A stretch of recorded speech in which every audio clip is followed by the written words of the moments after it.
tubadde twagenda mu KCC office mu biseera ebyo nga mukyalimu omukyala Jennifer n'omukulu Kawuki bani bamwitanga bati oyo omukulu yali musipiika yagenda Kawuju mukulu Kawuju babe bakyalimu ne tubanyonyola ku kizibu kya kasasiro oyo yaliwo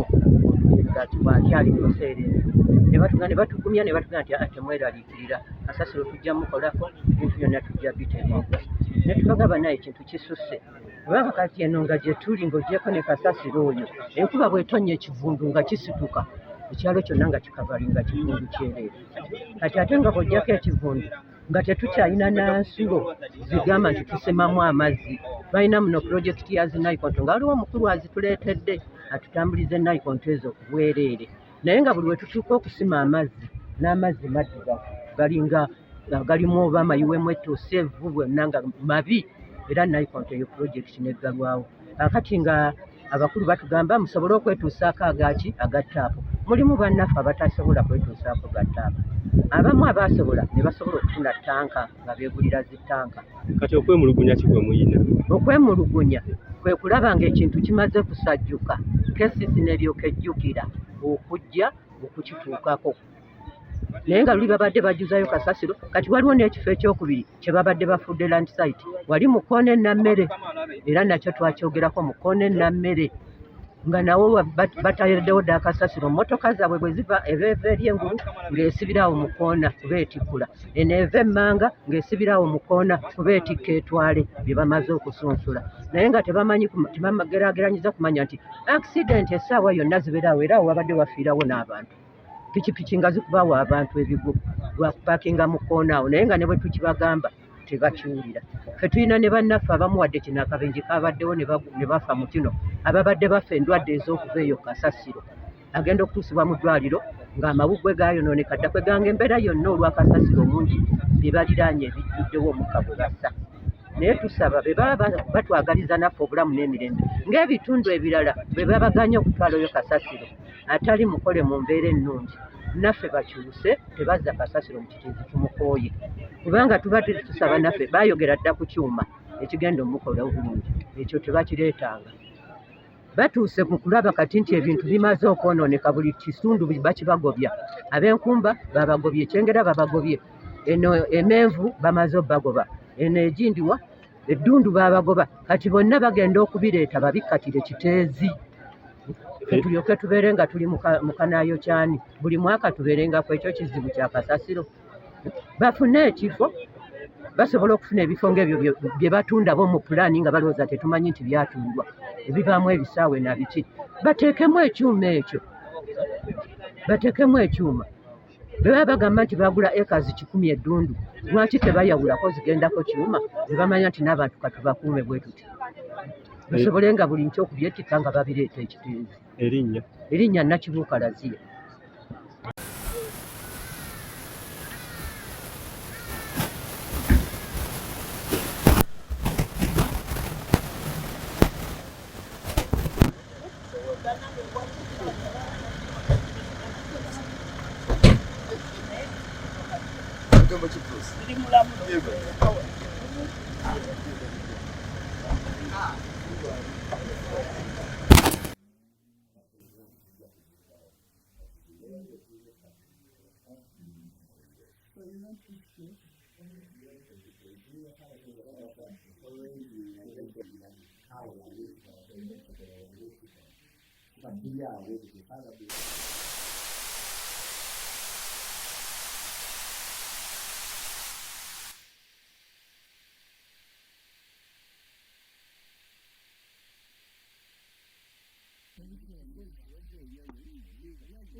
Mwalagira mu kiswapo wayiye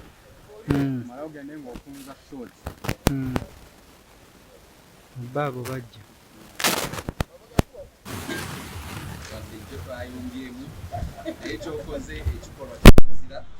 ekyokwetowaza mujjadifu kwebaza mu meeting etubaddemu y'akafubo eyongedde kukaatiriza bye twayogedde jjo byenjagala okusomera Wano tukkirira ku garbage site. Road mayor. Nze nga politician mpandikira politician munnange. Town clerk awandikira town clerk munne oba technical munne. Kakati nze mu meeting enakyeyaninze yesterday yabaddemu abeerusi wano n'obukulembeze bw'entebe. Twakaanyiza nti twalawinge KCCA for only 1 month okukozesa ekifo ekyo. Lwaki ekifo ekyo kirinaanye ennyanja, kirinaanye olutobazi, tosobola kikozesa beyond okusinziira ku kasasiro ava e Kampala muyitirivu nnyo kati tusobola kusukka period. Tulowooza nti mu mwezi gumu bajja kuba beetereezeza okufuna ekifo ne bakola ki ne batwala kasasiro. Ne tusaba enfuufu ennyingi ennyo batufune ekimotoka nga weekiri. Bwe tuva wano gye tulaga mugenda kugiraba. Era ne tusaba entrance ekyuke. Era bwe tuva wano mujja tugoberera tuyite we twagala emmotoka ziyite. Era bwe tunaaba tukomawo tufumbire we twagala zikole ki. Kubanga zibadde ziyita ku yunivasite ezisula ebisasiro abasajja abaliko bawemula boogera ebigambo ebinene. Tetuga nti bakyuke bayite ku Kasenyi Road bayiwe ebisaaniiko baba bakomawo bafumbire wali ku bitaala. Era ne tusaba Lord Mayor okutuwa excavator eyongera okusindika ebisaandiiko biri ebisangiddwayo ne bye baayiye okweyongerayo ewala tusobole okucreatinga space eyabino ebikola ki ebijja. Basically ebyo bye twakkaanyizaako era bye twagala Lord Mayor. Then ebirala bijja kwongerwamu ba technicals. Tuli mu katunga ekibuga era kya nnaku nti Capital City ensonga yatuguddeko mwagirabye enjega yagudde ne tukwata nga tuli omanyi off guard. Kakati embeera eyo era tubadde tutambula tudda wano tudda wali naye kisookera ddala twagala okwetonda ne sekwetonda yonna gye muli sebo Meya mutusonyiwe naye omanyi embeera ng'ekutabuseeko oluusi bikuzibuwalira. Olunaku olw'omukaaga bwe twali mu meeting ne Honorable Lilian Abba eri ekiteezi nga bitabuse weewava ekirowoozo ekigamba bannange tulagewa tugende Katabi tugende Kyengera tugende Ddundu tugendewa. Awo ensobi we yakolebwa abamu ne bagaa nti katwogere n'ab'Entebbe municipality era amawulire ne gajja ne bagaa nti atwogedde n'ab'Entebbe bakkiriza ebimotoka ate ne bitandikira nga tetuyise mu makubo matuufu. Era ekyo tukyetondera ne sekwetondera yenna kubanga ndowooza kyalimu okuba nti waliwo okupapirira olw'embeera yaliwo nti ebimotoka bijjudde ate kiteezi enjega eguddeyo kasasira apayiringa bali olwawulira nti bali bakkiriza emisinde ne bajja nga ate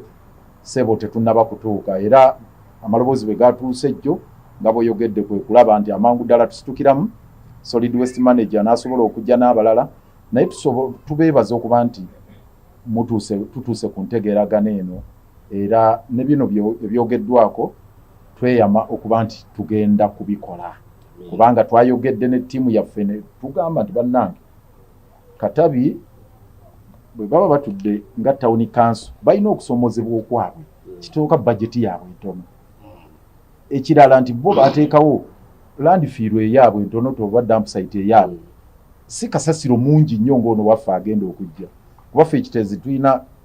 ttaani 1500 ze tubadde twalayo ekibuga kyonna kigeneratinga ttaani 2500 olunaku naye ekiteezi tubadde tutwalayo ttaani 10500 zovola ba fleet y'emmotoka jjo sebo gye wagobyeddeyo wagirabye ng'eva kuno neeri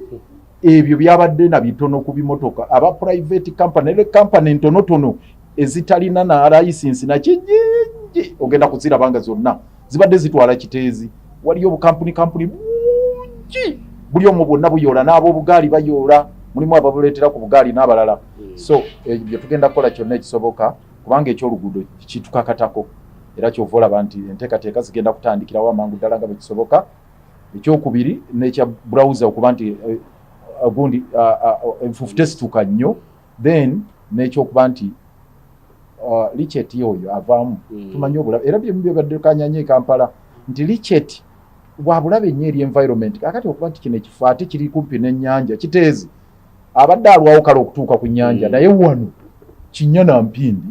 ali ku nnyanja wennyini nga Richet oba ebizizza ebyo ebyobutwa ebyo bisobola okutta ebyennyanja byonna ebyo ebiri mu nnyanja byabutwa kyova olaba buli webateeka landfill yonna Richet treatment center nkulu nnyo nti ebizza ebyo nga tebinnaddayo mu nnyanja mu ecosystem biteeke kubeera nga biri treated. Ebyo bizza bannasayansi batulaga byabulabe ennyo n'okusinga kazambi. Ofundako ne kazambi ava mu gundi okugenda mu nnyanja, naye ebino ebizze ebiva mu kasasiro lichet byabulabe ennyo. So tulina okugenda kutuula ne ttiimu yonna okuva wano, byonna bino biteekeddwa mu buwandiike, naffe tugenda kuddamu tweyame mu buwandiike, tulage era nnaku mmeka ze tugenda obikolera ng'omwezi tegunnaba nakuggwako. Kitukakatuse ebbaluwa tugenda kugiddamu officially, tulage nga tumaze okukkanya ne ttiimu yaffe, tulina SEC State Executive Sitting egenda kutuula olw'enkya